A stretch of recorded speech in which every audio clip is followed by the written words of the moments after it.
Andito na naman tayo sa video na puro galing sa baba yung angle at puro rin sa paa nakatutok. Sorry ganito mag-vlog yung introvert. Hindi nga pala to buong 5th week ko guys. Kaganapan lang to kahapon at wala rin akong video kasama ang artista dito guys. Baka di na kayo manood Pero umpisahan na natin.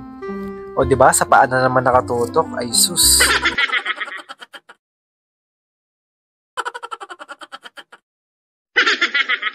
Kapag Friday guys, halos 3 lang sa office yung naka-onsite dito. Sa mga nakaraang week, kapag Friday, sureball na walang gagawin. Pero ngayong Friday, may mga ginawa kami. Bumakat sa noo ko yung table niyan, kakapasok pa lang kasi, yumuko agad yung ginawa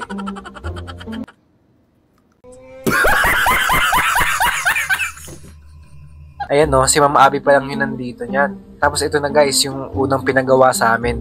Ay hindi. Actually, pangalawa na to kasi may parang sinagutan kami sa email kay Ma'am Julie Sa ibang department yun pero Big Dipper pa rin. Pati itong clip na to guys, nagdidikit lang kami ng labels sa files ng tawag ng tanghalan.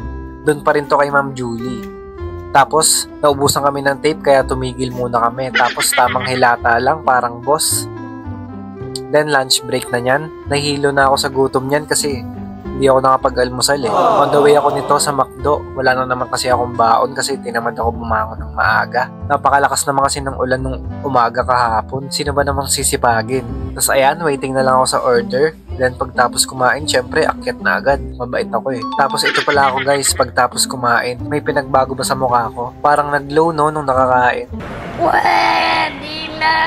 Joke lang, syempre wala, haggard pa rin. Tapos ayan, papasok na ako sa aming office, The Big Dipper Digital Content and Design, ang technology arm ng ABS-CBN. Naks. Pagkapasok sa office, grabe yung pag-unat ko dyan Parang pagod na pagod Tapos maya-maya lang, pumunta kami sa iPost, bagong dayo lang kami dito. First time naming mapuntahan to. Sinulat lang namin kung anong mga cable yung nakasalpak dyan. Tapos pagka-akyat namin sa office, gagawin naman naming digital. 3 nga lang pala kaming OJT dito, kaya 3 rin yung monitor namin, pero isang PC lang. Pero pag marami namang onsite, nakakapag isa-isa kaming PC. Si Sir Mikel lang kasi yung nagbigay ng password niyan, kaya isang account lang. Tapos pagtapos nun, tinuloy namin yung gawain kay Ma'am Julie sa pag-label ng files ng tawag ng tanghalan. Napakarami niyan guys, ilang drawer yan. Ito na lang ba? Oo.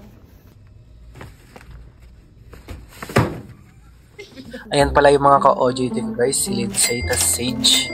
May ibang task yan si Sage kay Sir Mikel, kaya di siya kasama sa pag-label ng files.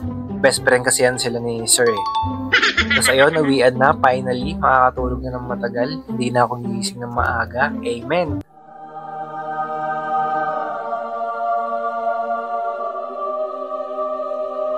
Alam nyo ba, nung Wednesday, ang bobo ko, naiwanan ko pala yung susi ko sa motor. Imagine, 9 AM to 6 PM yung shift ko.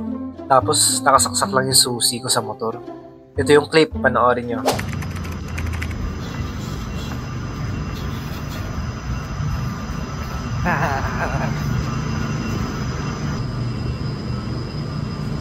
Sana, motor ko. Dito pa lang ang motor ko. Ano yung susi? Hayop, nandyan nga. Bonak. Ay. Buti nandito pa. Hayop. Bobo. O diba? Baliw naka long sleeve na. Tapos mag-hoodie pa. Sinabihan ko na yung sarili ko para di nyo na ako sabihan. Hindi, para kasi yan sa helmet guys. Basa kasi. Palaging umuulan kasi pag pauwi na ako. Ubus na kasi yung balaklava ko hindi pa nalalaban. Yun lang guys, car out.